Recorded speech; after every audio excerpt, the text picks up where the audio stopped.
Hello Ethan! Welcome back to my channel. Thank you for clicking this video. Gary Valenciano, Mr. Pure Energy, naglabas ng hinaing at feelings about Pablo sa kanyang concert na kakatapos lamang na The Middle. Heto, nag-update si Mr. Gary Valenciano sa kanyang Facebook. Heto nasusulat. Basahin natin ng sabay-sabay. Last time, I made time to watch someone who simply poured his heart and soul out on stage that intimately connected him to his audience in a most genuine way.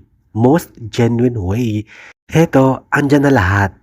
Hindi na kailangan ipaliwanag. Talagang buong buo. Ang first paragraph na mensahe ni Mr. Gary V para sa lahat at kay Pablo. Talagang nakaka-touch. Dagdag pa ni Mr. Gary V, his authenticity was palpable. Ibig sabihin, ang pagiging totoo at originality ni Pablo ay talagang nadarama.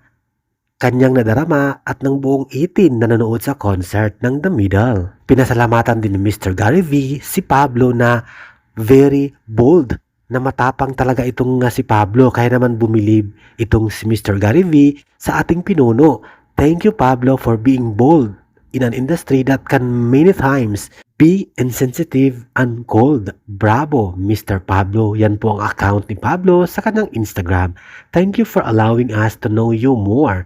Hearing all your originals proves that you are indeed genius. O diba, sinabi niya, genius talaga si Pablo.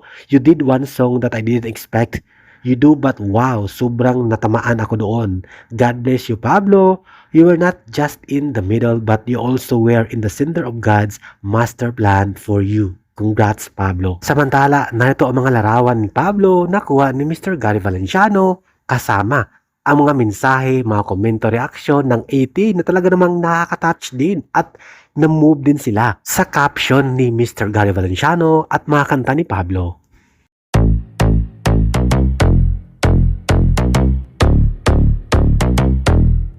Watch out for her dark side. Yeah, she got some sharp eyes. See her for the first time. Never let her out my sight. I just wanna stay up. Look at you all made up. Dirty thoughts are seeping into my mind. I can't wait up. Ooh, she looks so good, got me straight in the mood. She read that room, she know just what to do. Moving that body, she dancing and shaking. It's making them crazy, she know how to move. She said she's ready to party. Let's get it started. Tequila straight out the bottle. She looks so good when she's sipping her model. I can't get enough. I need you. I think this is lust, not love. Cause everything that we touch gives us a rush. And everything that we taste